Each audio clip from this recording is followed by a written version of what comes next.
রাসূল সাল্লাল্লাহু আলাইহি ওয়াসাল্লাম বলেছেন, যখন ঘুমোতে যাবা এই দোয়াটা পড়বা। দোয়াটা দেখেন কত চমৎকার, কিভাবে নিজেকে আল্লাহর কাছে সমর্পণ করবেন, সঁপে দিবেন। দেখেন রাসূল বলেন, তুমি এটা পড়বা, আল্লাহুম্মা ইন্নী আসলামতু ওয়াজহি ইলাইক, আল্লাহ আমি আমার সত্তাকে আপনার দিকে সমর্পিত করলাম।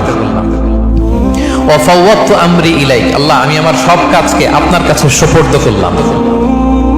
ওয়া আলজাতু যাহরি ইলাইক, আল্লাহ আমার পিঠকে আমি আপনার কাছে আশ্রয় রাখলাম। সুবহানাল্লাহ পড়বেন না? আমরা যখন ঘুমাই আমাদের পিঠটা বিছানার মধ্যে লাগাই না? আল্লাহ আমার সত্তাকে আপনার কাছে আমি সমর্পিত করলাম, আল্লাহ আমার সব কাজকে আপনার কাছে আমি সঁপে দিলাম, আল্লাহ আমার পিঠটাকে আপনার কাছে আমি আমানত রাখলাম। লা মালজা ওয়ালা মানজা মিনকা ইল্লা ইলাইক, আল্লাহ আপনি ছাড়া আশ্রয় দেওয়ার কেউ নাই, আল্লাহ আপনি ছাড়া আমাদের মুক্তি দেওয়ার কেউ নাই। আল্লাহ আপনি যে রাসূল পাঠিয়েছেন সে রাসূলের প্রতি আমি ঈমান আনলাম।